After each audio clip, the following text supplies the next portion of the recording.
Malheureusement, nous arrivons au terme de notre conférence. Il y a eu énormément de questions, ce qui démontre de l'intérêt que vous portez au thème que nous avons traité aujourd'hui et à la crise sociopolitique qui persiste au Togo. Nous pensons à Synergie Togo, encore une fois, que nous pouvons résoudre ces crises. La question des dialogues qui se posent. Je pense que si tous les citoyens togolais arrivent à obtenir ces dialogues dont les contenus ont été exposés tout à l'heure, à savoir des conditions normales d'élection, notamment la question du découpage électoral, la question de scrutin, de mode de scrutin, la question de la représentation présidentielle, le nombre de mandats. Ce sont des questions que nous estimons à Synergie Togo essentielles pour que le Togo puisse enfin, encore une fois, sortir de la crise sociopolitique. Donc, il y a énormément de questions auxquelles nous n'avons pas pu répondre. Je suis désolé. La dernière porte sur le fait qu'il y ait des drames au Togo concernant les enfants. Est-ce que c'est normal de demander aux enfants de manifester? Je ne pense pas que ce soit l'opposition qui ait demandé aux enfants de manifester. Je peux vous dire, et je me permets de prendre la parole à titre personnel pendant 2 minutes pour vous dire que la situation que vivent les Togolais, et notamment les élèves et les étudiants au Togo, est absolument dramatique. Je fais des interventions dans notre pays et je ne peux pas vous décrire ce que vous ressentez, ce que je ressens quand je rentre dans les salles de classe au Togo. On se demande comment notre pays peut arriver à former des élèves comme ça. Ça n'est pas possible. Le lycée technique et Yadema, où j'étais à Didogomé en 1981, je suis retourné il y a 3 ans pour faire une formation aux enseignants. Je ne vous dis pas la plainte des enseignants. Lorsque vous les rencontrez, je fais ça à titre bénévole dans le cadre de mon travail. L'intervention des enseignants, de Lomé jusqu'à Kara, je peux vous dire que quand je rentre le soir, j'en ai mal au ventre. Et quand je rentre dans le lycée technique Yadema, l'état dans lequel se trouve ce lycée technique aujourd'hui, je suis désolé, je pense que vous ne pouvez pas imaginer ce qui se passe. Et c'est pour ça que je pense que les enfants, ils sortent dans les rues, parce qu'ils en ont assez aussi, ils voient la crise. Et pour terminer, quand je suis allé justement la dernière fois, on n'avait même pas d'électricité dans les salles pour brancher le vidéoprojecteur avec lequel je suis allé avec des collègues, des confrères français, pour aller faire une projection vidéo. Il n'y avait pas d'électricité dans la salle de classe que le ministère de l'Éducation nationale, chargé de l'enseignement technique, nous a préparé. Nous sommes allés à 4 pour faire des cours, pour donner des cours aux enseignants de tout le Togo. Et il n'y avait pas d'électricité pour brancher notre barco. Nous étions tellement énervés. Moi, personnellement, comme en plus c'était la première fois que je retournais dans ce lycée, j'étais tellement énervé. J'ai dit, on quitte, on ne fait rien ce jour-là. On est sorti du lycée technique avec ma voiture. J'ai vu une grande bâtisse blanche, de la lumière jusqu'en haut, sur 3 ou 4 étages, et on me dit que c'est la maison d'un ministre. Et il y avait de la lumière dans cette bâtisse-là, à peine 500 mètres sur la route d'Adidogomé. Et il n'y a pas d'électricité dans la salle de classe où on fait venir des experts comptables français pour donner des cours à titre bénévole à des enseignants du Togo. C'est ça la réalité du Togo. Et ça, on ne met pas des enfants dans la rue pour qu'ils réclament ça. C'est ce qui se passe dans la réalité. Et ça, je voulais vous apporter ce témoignage. Et je pense qu'il faut que tout un chacun, nous luttions pour qu'il y ait un changement dans notre pays. Je vous remercie. Pour finir, je vous propose de vous lire la résolution que nous avons prise lors de cette conférence. Et tout en remerciant tout un chacun de votre présence, merci à nos conférenciers, merci Isis, merci Jean-Pierre, Merci Agbeomé, merci Olivier d'avoir participé à cette conférence, de vous être déplacé pour venir jusqu'à nous. Nous espérons vous retrouver bientôt. On vous souhaite bon courage pour la suite. Et pour cette résolution du cycle des conférences de Synergie Togo, 4e conférence, mascarade électorale en Afrique, cas du Togo, Paris, samedi 20 avril 2013. Résolution. La 4e conférence tenue à Paris le 20 avril 2013 sous l'égide de Synergie Togo, organisation de la société civile togolaise, conférence à laquelle ont participé la diaspora togolaise et les amis du Togo, ainsi que les représentants des défenseurs des droits de l'homme et des acteurs politiques, membres du collectif Sauvons le Togo.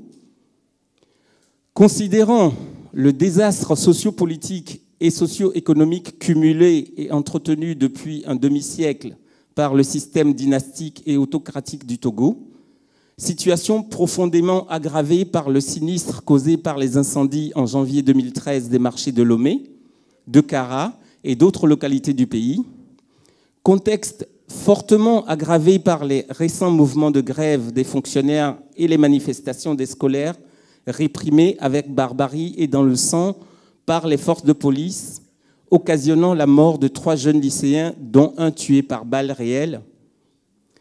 Considérant, suite à la tragédie des incendies et avant même que ne soit rendu public le rapport des experts français mandatés pour conduire une enquête appropriée, la vague de répression sauvage exercée par le régime, arrestations arbitraires, inculpations injustes, manœuvres vexatoires, manipulations, tortures et traitements inhumains et dégradants, à l'encontre des militants et des responsables des mouvements de la société civile et des partis politiques de l'opposition, aux fins de discréditer et d'écarter une frange importante de la population à la veille des prochaines élections législatives et locales.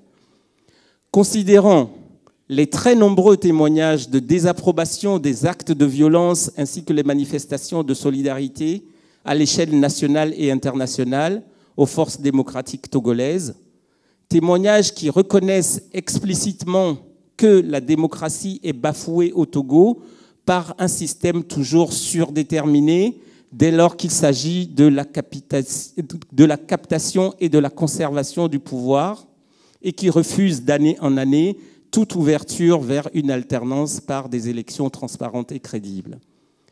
Considérant l'adhésion indéfectible de la grande majorité de la population togolaise aux valeurs de paix, de démocratie et des droits de l'homme, qui ne peuvent être pleinement assurés qu'à travers la bonne gouvernance d'un État de droit, soucieux de réaliser les objectifs du développement durable, traduits au quotidien par l'amélioration des conditions matérielles et morales de vie des citoyens.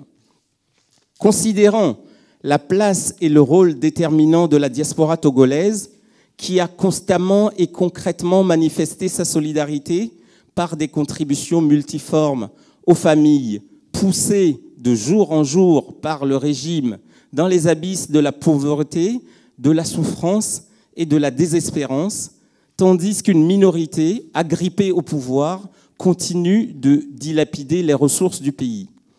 Prenant acte de l'engagement clairement exprimé par les forces vives de la nation togolaise, défenseurs des droits de l'homme, acteurs de la société civile et des partis politiques, en faveur d'un combat pacifique afin de parvenir à un dialogue politique authentique et sincère pour mettre un point final aux coups de force électoraux, au cycle de mascarades électorales et sauver ainsi le Togo de l'ornière des crises récurrentes et de la régression économique et sociale.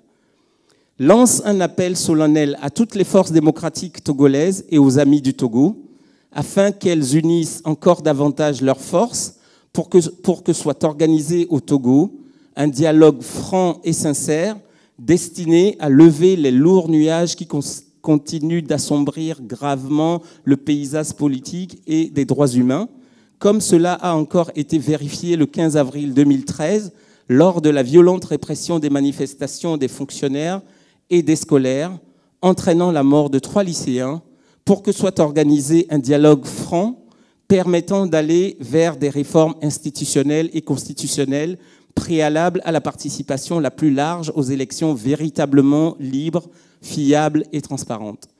Exprime sa plus vive solidarité avec le peuple togolais, une fois encore meurtri par la dévastation de marchés, principaux instruments de survie des commerçantes et des commerçants, qui vient s'ajouter à un demi-siècle de terreur politique, de spoliation économique et de souffrances infligées par un régime réfractaire à l'alternance politique et au changement démocratique.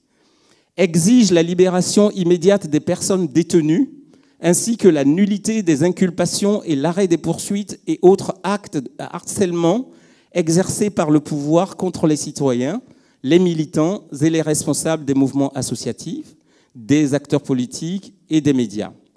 Demande à la justice togolaise de jouer pleinement le rôle d'une institution indépendante et efficace, capable d'établir la vérité sur les vraies responsabilités, en s'appuyant sur les conclusions du rapport des experts français mandatés pour faire la lumière sur les incendies, ou encore acceptant la requête réitérée des responsables du collectif Sauvons le Togo en vue d'une enquête internationale indépendante. Demande instamment au pouvoir, face aux graves défaillances des services de sécurité et de la protection civile, de mettre en place des dispositifs appropriés avec des moyens logistiques requis permettant de prévenir et d'intervenir efficacement pour protéger les hommes et les biens dans les marchés et plus largement dans les sites réputés à forte concentration humaine. Lance un appel encore plus urgent aujourd'hui à la communauté internationale, États-Unis, Allemagne, France, Canada, Union européenne, ainsi qu'à la CEDEAO, pour que ces instances puissent user de leur influence afin de mettre un terme au climat de tension et aux velléités ravageuses des coups de force à travers des mascarades électorales qui n'ont fait qu'accentuer le fossé entre le régime et la population et à retarder indûment la sortie d'une crise politico-sociale qui entrave depuis des décennies le progrès économique et social et qui appauvrit la grande majorité de la population togolaise. Formule à nouveau l'exigence d'une participation pleine et citoyenne de la diaspora togolaise à la vie de la nation, notamment dans la lutte pour obtenir les conditions favorables en vue de l'organisation de scrutins véritablement libres et démocratiques. Réaffirme sa disponibilité à continuer à œuvrer aux côtés de toutes les forces vives du Togo pour qu'advienne enfin une véritable démocratie et un état de droit, soucieux de protéger au quotidien les droits de l'homme et les droits sociaux, constamment abîmés au cours de ce demi-siècle de pouvoir dynastique, violent et autocratique. Résolution adoptée par la conférence tenue à Paris le samedi 20 avril 2013. La conférence.